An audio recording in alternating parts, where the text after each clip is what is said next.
28 imprese artigiane della Confraternita del Veneto si sono organizzate grazie al contributo dell'EBAV e partecipano dal 3 al 6 febbraio a Subtech, il 12° salone della subfornitura metalmeccanica che si svolge qui a Pordenone.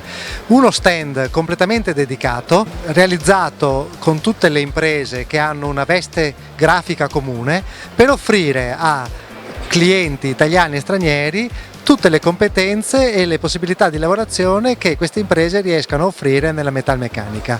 Un'esperienza unica che quest'anno per la prima volta vede un coordinamento regionale. Le aziende sono della provincia di Padova in particolare, ma anche di Vicenza, Verona, Belluno, Treviso. All'interno del capannone dedicato alla Confraternita del Veneto c'è anche uno stand per la formazione, quindi un'area convegnistica, e quest'area così originale è stata scelta dagli organizzatori della fiera per incasellare il primo giorno della manifestazione, l'inaugurazione ufficiale della manifestazione. Questo è stato un riconoscimento importante perché ha dimostrato che l'unione fa la forza, cioè la visibilità viene data non solo dalle competenze ma anche dal fare rete, e questo sembra che le imprese artigiane del Veneto lo abbiano capito da subito.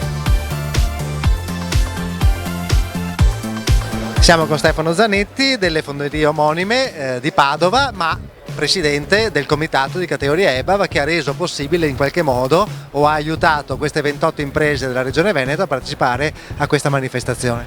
Sì, certo, è stata un'occasione importante,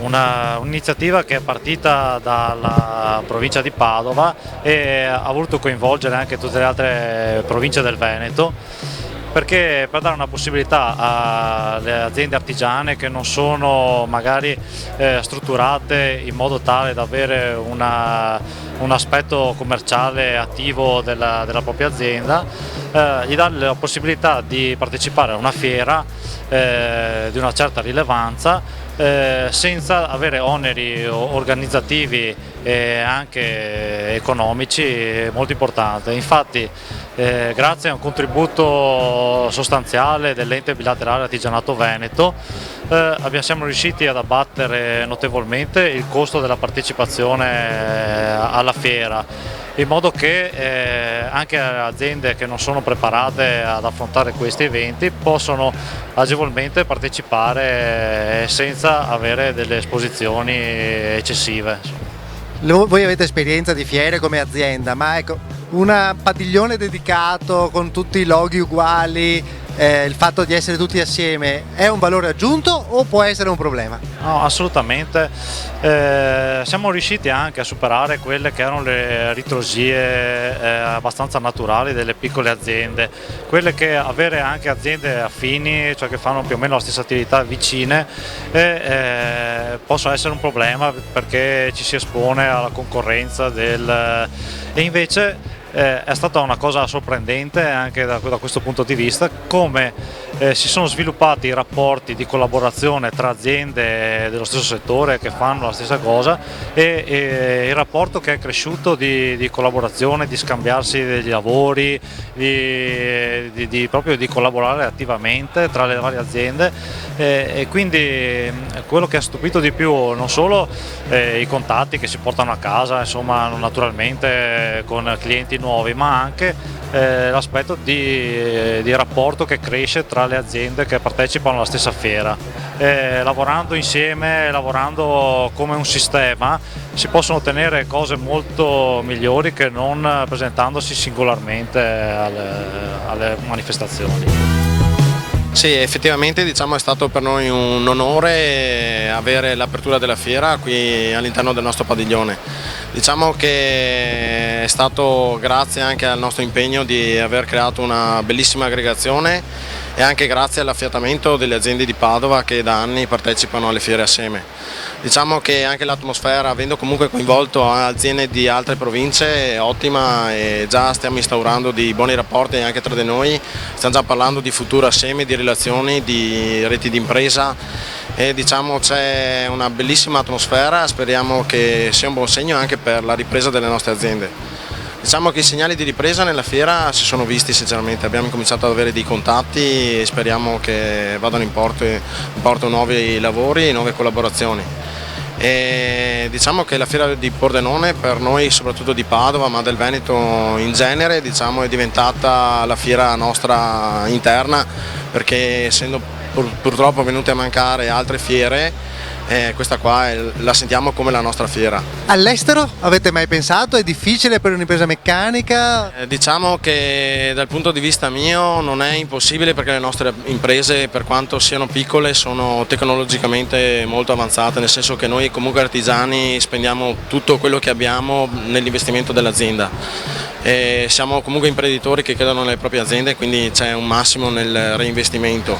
L'unico handicap nostro è la dimensione strutturale. Ho avuto un contatto con un'azienda che mi ha chiesto una collaborazione proprio il primo giorno di fiera, austriaca, però loro sono già un'azienda di 40 dipendenti, proprio perché comunque il tessuto industriale loro è molto diverso dal nostro. Per quello io continuo a puntare, e spero che nel mio mandato riusciamo a formare una rete di imprese magari nel Padovano, in modo da incominciare a lavorare con aziende estere. Qual è l'importanza di aggiornarsi per un imprenditore che ha già un'impresa e non per lo studente? Allora, si parla sempre di innovazione, no? L'innovazione ovviamente coinvolge un processo completo di un'unità produttiva sia artigianale che della piccola e media industria. Però non ci può essere innovazione se non c'è anche un'attenzione alla formazione. Formazione vuol dire farsi delle domande. Sto usando le mie apparecchiature, le mie macchine, i miei programmi al massimo? Li sto usando conoscendo tutte le loro potenzialità, oppure per problemi oggettivi di lavoro sono concentrato su alcuni aspetti e ovviamente tralascio gli altri? Se noi rispondiamo a questa domanda e ci accorgiamo che prendendo in mano il manuale della nostra macchina, parliamo della macchina a controllo numerico visto che è l'oggetto ci accorgiamo che ci sono delle zone inesplorate o poco conosciute, a quel punto secondo me è importante cercare invece di approfondire la conoscenza. Molto spesso la macchina utensile a controllo numerico è abbinata a un CAM, cioè un programma che fa il percorso utensile. L'operatore in questo modo rischia di diventare un esecutore. Carico il programma, faccio partire e non so. A questo punto diventa per lui, ha una scarsa libertà di lavoro, cioè anche fare un lavoro semplice può risultare difficile o lo fa in un modo non produttivo.